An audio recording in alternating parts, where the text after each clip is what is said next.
Hi hello friends, welcome to my YouTube channel. ನೀವಿನ್ನೂ ಈ ಚಾನಲ್ನ ಸಬ್ಸ್ಕ್ರೈಬ್ ಮಾಡದೆ ನೋಡ್ತಾ ಇದ್ದೀರಾ ಅಂದರೆ ದಯವಿಟ್ಟು ಸಬ್ಸ್ಕ್ರೈಬ್ ಮಾಡಿ. ನೀವು ಸಬ್ಸ್ಕ್ರೈಬ್ ಮಾಡೋದ್ರಿಂದ ನಾನು ಹಾಕೋ ಪ್ರತಿಯೊಂದು ಎಪಿಸೋಡ್ ಕೂಡ ನೀವೇ ಮೊದಲು ನೋಡ್ಬೋದು. ತಡ ಮಾಡಿದೆ ನಂದಗೋಕುಲ ಎಪಿಸೋಡ್ ಏನಾಗ್ತಾ ಇದೆ ಮಂಗಳವಾರ ಸಂಚಿಕೆಯಲ್ಲಿ ಅಂತ ನೋಡ್ಕೊಂಬಂದ್ಬಿಡೋಣ.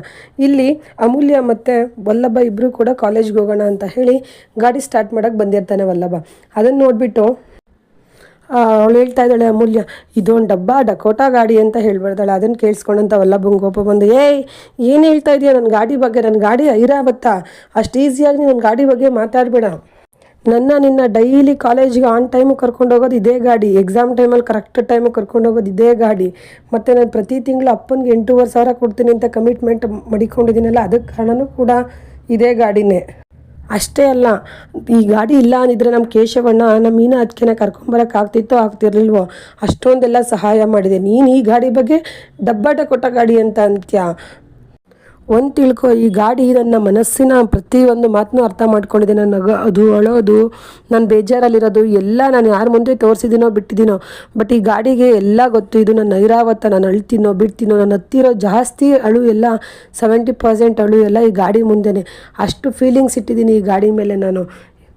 ಇದನ್ನು ನೀನು ಡಬ್ಬ ಡಕೋಟಾ ಗಾಡಿ ಅಂತೇನೆ, ಈ ಗಾಡಿ ನಾನಷ್ಟೇ ಅಲ್ಲ ನೀನು ಕೂಡ ಚಿರಋಣಿ ಆಗಿರಬೇಕು ಅಂತ ಹೇಳ್ತಾನೆ. ಅದಕ್ಕೆ ಅಮೂಲ್ಯ ನಾನ ಅಂತಾಳೆ. ಅದಕ್ಕೆ ಅವನು, ಹೌದು ಕಡೆ ನೀನು ಇರಬೇಕು, ನಾನು ಪ್ರತಿ ತಿಂಗಳು ಅಪ್ಪಂಗೆ 8,500 ಕೊಡ್ತೇನೆ ಅಂತ ಕಮಿಟ್ಮೆಂಟ್ ಒಪ್ಕೊಂಡಿದ್ದೀನಿಲ್ಲ ತಿನ್ನೋಕ್ಕೆ, ಅದರಲ್ಲಿ 6,500 ನೀನೇ ತಿಂದು ತೇಗ್ತಾ ಇದೆಯಾ ಅಂತ ಹೇಳ್ತಾನೆ. ಅದಕ್ಕೆ ಅವಳ ಅಮೂಲ್ಯ, ಕಾಡ್ಪಪ್ಪ ಅಂತ ಹೇಳ್ತಾಳೆ. ಅದಕ್ಕೆ ಅವನು, ಹತ್ತು ಬೇಗ ಗಾಡಿನ ಕಾಲೇಜಿಗೆ ಟೈಮ್ ಆಯ್ತು ಅಂತ ಹೇಳಿ ಅಲ್ಲಿಂದ ಇಬ್ಬರು ಕೂಡ ಹೊರಡ್ತಾರೆ.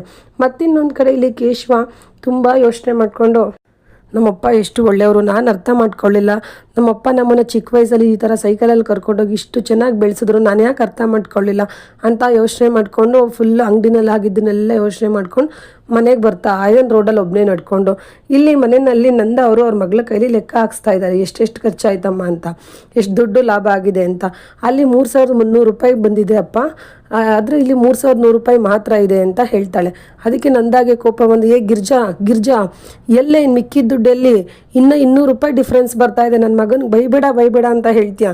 200 ರೂಪಾಯಿ ಇವತ್ತು ದೊಡ್ಡದೇನಲ್ಲ, ಬಿಟ್ಬಿಡ್ಬೋದು, ಆದರೆ ಇದೇ ಥರ ಇನ್ನೊಂದಿನ ಇನ್ನೂ ಜಾಸ್ತಿ ದುಡ್ಡು ಹೋದರೆ ಏನು ಮಾಡೋದು? ಅವನು ಅಂಗಡಿನಲ್ಲೂ ಹಂಗೆ ಮಾಡ್ತಾನೆ. ಅದಕ್ಕೋಸ್ಕರ ನಾನು ಇನ್ನೊಂದ್ಸಲಿ ಮನೆಗೆ ಬಂದು ಮಗಳ ಕೈ ಲೆಕ್ಕ ಹಾಕ್ಸೋದು, ಏನು ನಿನ್ನ ಮಗ ಮಾಡೋದು ಅಂತ ಹೇಳ್ತಾನೆ. ಅಷ್ಟರಲ್ಲಿ ಕೇಶವನೇ ಬರ್ತಾನೆ. ಅವ್ರು ಬೈತಾ ಇರೋದು ನೋಡಿ ಇವನು ಬಂದು ಅವ್ರ ಅಪ್ಪನ ತಪ್ಕೊಂಡ್ಬಿಡ್ತಾನೆ. ಅವ್ನು ತಪ್ಕೊಂಡಾಗ ನಂದವ್ರು ಹೇಳ್ತಾ ಇದ್ದಾರೆ, ಬಿಡೋ ಅಂತಂದ್ರೂ ಕೂಡ ಅವನು ಬಿಡದೇ ತಪ್ಕೊಂಡ್ಬಿಟ್ಟಿರ್ತಾನೆ, ಸಾರಿ ಅಪ್ಪ ಅಂತ.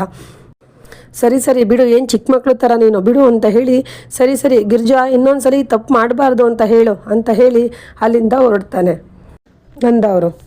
ಅದನ್ನು ನೋಡಿರುವಂಥ ಮನೆಯವ್ರಿಗೆಲ್ಲ ಫುಲ್ಲು ಖುಷಿ ಆಗ್ತಾ ಇದೆ. ಇಲ್ಲಿ ಗಿರ್ಜಾ ಅವರು ಮೀನಾಗಿ ಹೇಳ್ತಾ ಇದ್ದಾರೆ, ನೀನು ನನ್ನ ಮುದ್ದು ಮಗಳಮ್ಮ, ನೀನು ಕೊಟ್ಟು ಮಾತನ್ನ ಉಳಿಸ್ಕೊಂಬಿಟ್ಟಮ್ಮ ಅಂತ ಹೇಳಿ ಹೇಳ್ತಾಳೆ. ಸಾರಿ ಅವಳು ನಗ್ ಮಾಡ್ತಾಳೆ. ಅದಕ್ಕೆ ಮೀನಾ ಹೇಳ್ತಾ ಇದ್ದಾಳೆ, ಇಲ್ಲ ಅತ್ತೆ, ನೀವು ಅಂದ್ಕೊಂಡು ನನಗೆ ಯಾವುದೋ ಒಬ್ಬರು ಅಂದ ತಕ್ಷಣ ಇದೇನು ಹೊಡೆದೋಗೋದಕ್ಕೆ ಗಾಜಿನ ಮನೆ ಅಲ್ಲ, ಇದು ನಂದಗೋಕುಲ ಮನೆ ಅತ್ತೆ ಅಂತ ಹೇಳಿ ಎಲ್ಲ ಖುಷಿ ಪಡ್ತಾರೆ. ಅಲ್ಲಿಂದ ಮೀನಾ ಕೇಶವನ್ನ ಕರ್ಕೊಂಡು ರೂಮಿಗೆ ಬರ್ತಾಳೆ. ಅದಕ್ಕೆ ಕೇಶವ ಹೇಳ್ತಾ ಇದ್ದಾನೆ, ಏನೇ ಕೆಟ್ಟೋಗಿರೋ ಆಟೋ ಥರ ನನ್ನನ್ನು ತಳ್ಕೊಂಡು ರೂಮಿಗೆ ಬರ್ತೀಯಲ್ಲ ಯಾಕೆ ಅಂತ ಕೇಳ್ತಾನೆ. ಅದಕ್ಕೆ ಮೀನಾ ಹೇಳ್ತಾ ಇದ್ದಾಳೆ, ಏನಪ್ಪ ನೀನು ಹೇಳಬೇಕು, ಎಲ್ಲ ಏನು ಸಮಾಚಾರ ಏನು ಅಂತ ನೀನು ಹೇಳಬೇಕು ಅಂತಲ್ಲ. ಅದಕ್ಕೆ ಕೇಶವ ಹೇಳ್ತಾ ಇದ್ದಾನೆ, ನಾನೇನೇ ಹೇಳೋದು, ಎಲ್ಲ ನೀನೇ ನೋಡ್ದಲ್ವಾ, ನಾನು ಇಷ್ಟು ದಿನ ಅಪ್ಪನ್ನ ಕೆಟ್ಟವರು ಅಂತ ಅನ್ಕೊಂಬಿಟ್ಟಿದ್ದೆ, ಅವ್ರೇನು ಅಂತ ನನಗೆ ಇವತ್ತು ಗೊತ್ತಾಯಿತು ಅಂತ ಹೇಳ್ತಾನೆ. ಅದಕ್ಕೆ ಮೀನಾ ಹೇಳ್ತಾ ಇದ್ದಾಳೆ, ಅಲ್ಲಪ್ಪ ಯಾರೋ ಈ ಮನೆ ಬಿಟ್ಟು ಹೊಂಟೋಗ್ತೀನಿ, ಬುಧವಾರ ಬೆಳಗ್ಗೆನೇ ಎಲ್ಲ ಪ್ಯಾಕ್ ಮಾಡಿ ಇಟ್ಟಿರಬೇಕು, ಹೊಂಟೋಗ್ತೀನಿ ಅಂತ ಇದ್ದಾರೆ. ಇವತ್ತು ನನ್ನ ಬಟ್ಟೆನೇ ಅವರೇ ಅನ್ಪ್ಯಾಕ್ ಮಾಡಿ ಇಟ್ಟಿದ್ದಾರೆ. ಅಷ್ಟೇ ಅಲ್ಲದೆ ಪ್ರಕೃತಿ ಬದಲಾದಂಗೆ ನನ್ನ ಮನಸ್ಸು ಬದಲಾಗಲ್ಲ ಅಂತೆಲ್ಲ ಹೇಳ್ತಿದ್ದರು. ಅವರೇ ಬದಲಾಯಿಸ್ಕೊಂಡು ಇವತ್ತು ರಾತ್ರಿ, ನಾಳೆ ಬುಧವಾರ, ಇವತ್ತು ನೈಟೇ ಫುಲ್ ಮನಸ್ಸನ್ನು ಬದಲಾಯಿಸ್ಕೊಂಡು ಇಲ್ಲೇ ಇರೋದಕ್ಕೆ ಇಷ್ಟಪಟ್ಬಿಟ್ಟಿದ್ದಾರೆ ಅಂತ ಹೇಳ್ತಾಳೆ. ಅದಕ್ಕೆ ಕೇಶವ ಹೇಳ್ತಾ ಇದ್ದಾನೆ, ಹೌದು ಮೀನಾ, ನಾನು ಅಪ್ಪನ ಇಷ್ಟು ದಿನ ಕೆಟ್ಟವ್ರು ಅಂದ್ಕೊಂಡ್ಬಿಟ್ಟಿದ್ದೆ. ನಮ್ಮಪ್ಪ ನಮಗೋಸ್ಕರ ಎಷ್ಟು ಕಷ್ಟಪಡ್ತಾ ಇದ್ದಾರೆ. ನಮ್ಮಪ್ಪ ನನ್ನನ್ನು ಕೆಲ್ಸಕ್ಕೆ ಬಾರದೆ ಹೋದನು, ಅದು ಇದು ಅಂತಾರೆ, ನನ್ನನ್ನು ಕೆಲಸದವನ ಥರ ಟ್ರೀಟ್ ಮಾಡ್ತಾರೆ ಅಂತ ನಾನು ಅಂದ್ಕೊಂಡಿದ್ದೆ. ಆದರೆ ಅವರು ನನ್ನನ್ನು ಮಾಲೀಕನ ಥರ ಮಡಗಿದ್ದಾರೆ. ನನಗೆ ಒಂದೇ ಒಂದು ಚೂರು ಕೈಯನ್ನು ಕುಯ್ಕೊಂಡಿದ್ದಕ್ಕೆ ಅಪ್ಪ ಎಷ್ಟು ಗಾಬರಿ ಆದರು, ಎಷ್ಟು ಕಾಳಜಿ ತೋರಿಸಿದ್ರು ನನ್ನ ಮೇಲೆ. ಅಪ್ಪ ಅನ್ನೋ ಆಕಾಶದ ಕೆಳಗಡೆ ನಾನು ಸೂರ್ ಥರ ಹಾಗೇ ಇದ್ಬಿಡ್ಬೇಕು ಅಂತ ಅನ್ನಿಸ್ತಾ ಇದೆ. ನಾನೆಲ್ಲ ಅಪ್ಪನ ಬಗ್ಗೆ ತಿಳ್ಕೊಂಡಿದ್ದು ತಪ್ಪು ಮೀನಾ. ನಾನು ನೀನು ಮದುವೆ ಆಗಿ ಬಂದಾಗ ಅಪ್ಪ ಒಪ್ಪದೇ ಇದ್ರು, ಆಮೇಲೆ ಅವರೇ ಒಪ್ಕೊಂಡು ನಮ್ಮನ್ನು ಸ್ವೀಕಾರ ಮಾಡಿದ್ರು. ಇದನ್ನೆಲ್ಲ ನೆನೆಸ್ಕೊಂಡ್ರೆ ನನಗೆ ಅಪ್ಪನ ಬಗ್ಗೆ ಹೆಮ್ಮೆ ಇದೆ ಮೀನಾ. ಅದಕ್ಕೆ ಮೀನಾ ನನ್ನ ನಿರ್ಧಾರನ ಚೇಂಜ್ ಮಾಡಿ ಇಲ್ಲೇ ಇರಬೇಕು ಅಂತ ಅಂದ್ಕೊಂಡೆ ಅಂತ ಹೇಳ್ತಾನೆ. ಅದಕ್ಕೆ ಮೀನಾ ಹೇಳ್ತಿದ್ದಾಳೆ, ಅದಕ್ಕೆ ಕಾಣೋ ನೀನು ನಿರ್ಧಾರ ಬದಲಾಯಿಸ್ತೀಯ ಅಂತ ನಿನ್ನ ಮೇಲೆ ನನಗೆ ಕಾನ್ಫಿಡೆನ್ಸ್ ಇತ್ತು, ಅದಕ್ಕೆ ನಾನು ಈ ರೂಲ್ಸ್ನ ಹಾಕಿದ್ದು. ಮತ್ತಿನ್ನೊಂದ್ಸಲ ಈ ಥರ ನಿರ್ಧಾರ ಮಾಡೋದಕ್ಕಿಂತ ಮುಂಚೆ 100 ಸಲ ಯೋಚನೆ ಮಾಡು ಕೇಶವ ಅಂತ ಹೇಳ್ತಾಳೆ. ಅದಕ್ಕೆ ಅವನು ಕೇಶವ ಹ್ಞೂ ಮೀನಾ ನಾನು ತಪ್ಪು ಮಾಡಿದೆ ಅಂತ ಹೇಳಿ ಥ್ಯಾಂಕ್ ಯು ಸೋ ಮಚ್ ಮೀನಾ ಅಂತ ಹೇಳ್ತಾನೆ. ಅದಕ್ಕೆ ಮೀನಾ ಹೇಳ್ತಾ ಇದ್ದಾಳೆ, ಥ್ಯಾಂಕ್ಸ್ ಎಲ್ಲ ಯಾಕೆ ಕೇಶವ, ಇದರಲ್ಲಿ ನನ್ನ ಸ್ವಾರ್ಥನೂ ಇತ್ತು ಅಂತ ಹೇಳ್ತಾಳೆ. ಅದಕ್ಕೆ ಅವನು ಹೇಳ್ತಾ ಇದ್ದಾನೆ, ನಿನ್ನ ಸ್ವಾರ್ಥನ ಏನದು ಅಂತ ಕೇಳ್ತಾನೆ. ಅದಕ್ಕೆ ಮೀನಾ ಹೇಳ್ತಾ ಇದ್ದಾಳೆ, ಅದು ನನ್ನ ಸ್ವಾರ್ಥ, ನೀನು ಹೋಗಬೇಕು ಅಂತ ಅಂದರೂ ಕೂಡ ನನಗೆ ಈ ಮನೆ ಬಿಟ್ಟು ಬರೋದಕ್ಕೆ ಇಷ್ಟ ಇರಲಿಲ್ಲ, ಅದಕ್ಕೆ ನಾನು ಇಷ್ಟೆಲ್ಲ ನಾಟಕ ಮಾಡಿದ್ದು, ನಾನು ಅಷ್ಟು ಹಚ್ಕೊಂಡ್ಬಿಟ್ಟಿದ್ದೀನಿ ಅತ್ತೆ ಮಾವನ್ನ ಈ ಮನೆಯವ್ರನ್ನೆಲ್ಲರೂ ಕಣೋ ಅಂತ ಹೇಳ್ತಾಳೆ. ಅದಕ್ಕೆ ಕೇಶವ ಹೇಳ್ತಾ ಇದ್ದಾನೆ, ಹೌದು ಮೀನಾ, ನಿನ್ನ ಜಾಗದಲ್ಲಿ ಬೇರೆ ಯಾವುದೇ ಹೆಣ್ಮಗಳಿದ್ದಿದ್ರು ನಾ ಇಷ್ಟಲ್ಲಾಗಲೇ ಅವಳೇ ಗಂಡನ್ನು ಮನವೊಲಿಸಿ ಮನೆಯಿಂದ ಆಚೆ ಕರ್ಕೊಂಡು ಹೊಂಟಾಗ್ತಾ ಇದ್ಲು, ನೀನು ತುಂಬ ಒಳ್ಳೆ ಹುಡುಗಿ ಹಾಗೆ ಹೀಗೆ ಅಂತ ಮೀನನ್ನು ಹೊಗಳುತ್ತಾನೆ. ಅದಕ್ಕೆ ಮೀನಾ ಹೇಳ್ತಾ ಇದ್ದಾಳೆ, ಈ ಮನೆ ನಂದ ಗೋಕುಲ ಕಣೋ ಕೇಶವ, ಯಾರೂ ಅಷ್ಟು ಈಸಿಯಾಗಿ ಹೊಡಿಯೋಕ್ಕಾಗಲ್ಲ, ಯಾವುದೇ ಕಾರಣಕ್ಕೂ ಹೊಡಿಯೋಕ್ಕಾಗಲ್ಲ ಕಣೋ. ಸರಿ ಕಣೋ ಕೇಶವ, ಇದೇ ಖುಷಿಗೆ ನಾನು ನಿನ್ಗೇನೋ ಕೊಡಬೇಕು ಅಂದ್ಕೊಂಡಿದ್ದೀನಿ ಕಣೋ, OTP ಕೊಡಲ ನಾನು ನಿನಗೆ ಅಂತ ಹೇಳ್ತಾಳೆ. ಅದಕ್ಕೆ ಅವ್ನು ಕೇಶವ, ಹ್ಞೂ ಕಣೆ, ನಾನು ನೀನು ರಾತ್ರಿ ಕೇಳ್ದಲ್ಲ OTP ಕೊಡು ಅಂತ ನಾನು ಕೊಟ್ಟಿರಲಿಲ್ಲ ಅಲ್ಲ, ನಾನೇ ಫಸ್ಟ್ ಕೊಡ್ತೀನಿ ಅಂತ ಅವನು ಅಂತಾನೆ. ಅದಕ್ಕೆ ಮೀನಾ ಇಲ್ಲ ನಾನು ಕೊಡ್ತೀನಿ, ಕೇಶವ ಇಲ್ಲ ನಾನು ಕೊಡ್ತೀನಿ ಅಂತ ಇಬ್ಬರು ಹೀಗೆ ಹೇಳ್ತಾ ಇರ್ತಾರೆ.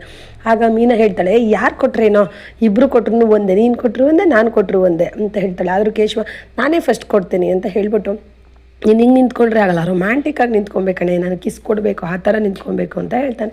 ಅವಳು ಓಕೆ ಬಾ ಕೊಡು ಅಂತ ಹೇಳಿ ನಿಂತ್ಕೊತಾಳೆ. ಇವನೊಂದು ಕಿಸ್ ಕೊಡ್ತಾನೆ.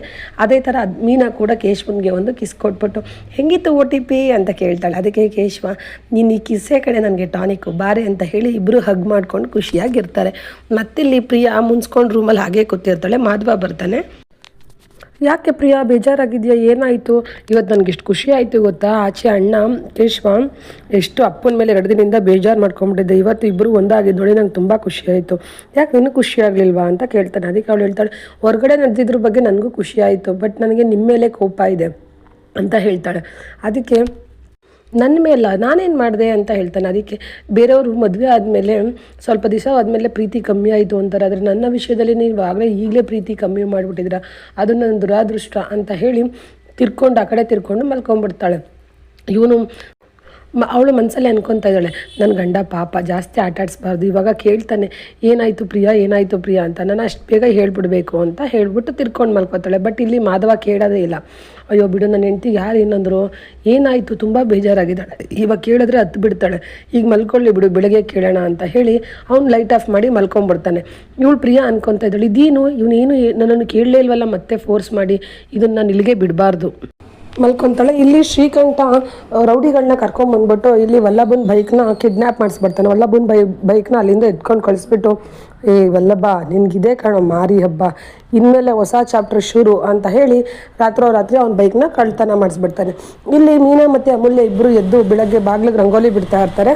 ಅಲ್ಲಿಗೆ ವಲ್ಲಭ ಬಂದು, ಅಯ್ಯೋ ಅದಕ್ಕೆ ನೀವು ಯಾಕೆ ಒಳಗೆ ರಂಗೋಲಿ ಹೇಳ್ಕೊಡ್ತಾ ಇದ್ರೆ, ಏನು ಮಾಡ್ತಾಳೆ ಗೊತ್ತಾ, ಕ್ಲಾಸಲ್ಲಿ ಅಕೌಂಟೆನ್ಸಿ ಕ್ಲಾಸಲ್ಲಿ ಕ್ಲಾಸ್ ಕೇಳ್ದೇ ಲಾಸ್ಟ್ ಪೇಜ್ ತಕ್ಕೊಂಡು ರಂಗೋಲಿ ಬಿಡ್ತಾ ಇರ್ತಾಳೆ ಅಂತ ಹೇಳ್ತಾನೆ. ಅದಕ್ಕೆ ಮೀನಾ ಹೇಳ್ತಾ ಇದ್ದಾಳೆ, ಹೌದಾ ವಲ್ಲಭ, ನೀನು ಯಾಕೆ ಟೀಚರ್ ನೋಡ್ದೇ ಇವಳು ನೋಡ್ತಾ ಇದ್ದೆ ಕ್ಲಾಸಲ್ಲಿ ಕುತ್ಕೊಂಡು, ಅದಕ್ಕೆ ನೀವು ಹೋಗಿ ಬಂದು ನನ್ನ ಬುಡಕ್ಕೆ ಬರ್ತೀರಾ ಅಂತ ಹೇಳಿ ವಲ್ಲಭ, ಅದಕ್ಕೆ ನನ್ನ ಬೈಕ್ ಇಲ್ಲಿ ನಿಲ್ಸಿದ್ನಲ್ಲ, ಅದಕ್ಕೆ ಎಲ್ಲೋಯ್ತು, ಅಯ್ಯೋ ನನ್ನ ಬೈಕ್ ಕಾಣಿಸ್ತಾ ಇಲ್ಲ, ಎಲ್ಲೋಯ್ತೆ, ನೀನು ನೋಡ್ದೇನೆ ಕರಿಬೇಕು, ಇಲ್ಲೇ ನಿಲ್ಸಿದ್ದೆ ಕಣಂಗೆ ಎಲ್ಲೇ ಅಂತಾನೆ. ಅವಳು ನನಗೆ ಗೊತ್ತಿಲ್ಲ ಅಂತ ಅಮೂಲ್ಯ ಹೇಳ್ತಾಳೆ. ಅಯ್ಯೋ ನನ್ನ ಬೈಕು ಕೇಶವಣ್ಣ ಏನಾದರೂ ಎತ್ಕೊಂಡು ಹೋದ್ರೆ ಅದಕ್ಕೆ ಅಂತ ಕೇಳ್ತಾನೆ. ಅದಕ್ಕೆ ಮೀನಾ ಹೇಳ್ತಾ ಇದ್ದಾಳೆ, ಇಲ್ಲ ಅವ್ರಿನ್ನೂ ಒಳಗಡೆನೇ ಇದ್ದಾರೆ ವಲ್ಲಭ, ಅವ್ರು ಇನ್ನೂ ಬಂದೇ ಇಲ್ಲ ಆಚೆ ಅಂತಾರೆ. ಇವ್ನು ಗಾಬರಿಯಾಗಿ ಕೈಲಿ ಹಿಡಿದಿರೋ ಕ್ಯಾರಿಯರ್ನ ಅಲ್ಲೇ ಬಿಸಾಕ್ಬಿಟ್ಟು ಬೈಕ್ನ ಹುಡಿಕೊಂಡು ಊರು ಸುತ್ತಾ ಹೋಗ್ತಾನೆ ಪಾಪ. ಇದಿಷ್ಟು ಬಂದು ನಂದ ಗೋಕುಲ ಸಂಚಿಕೆಯ ಮಂಗಳವಾರದ ಎಪಿಸೋಡ್. ನೀವು ಬುಧವಾರದ ಎಪಿಸೋಡ್ ನೋಡಬೇಕಂದ್ರೆ ಈ ಚಾನಲ್ನ ಈಗಲೇ ಉಚಿತವಾಗಿ ಸಬ್ಸ್ಕ್ರೈಬ್ ಮಾಡ್ಕೊಳ್ಳಿ, ಟಿವಿಗಿಂತ ಮುಂಚೆ ನೋಡಿ. Thank you for watching.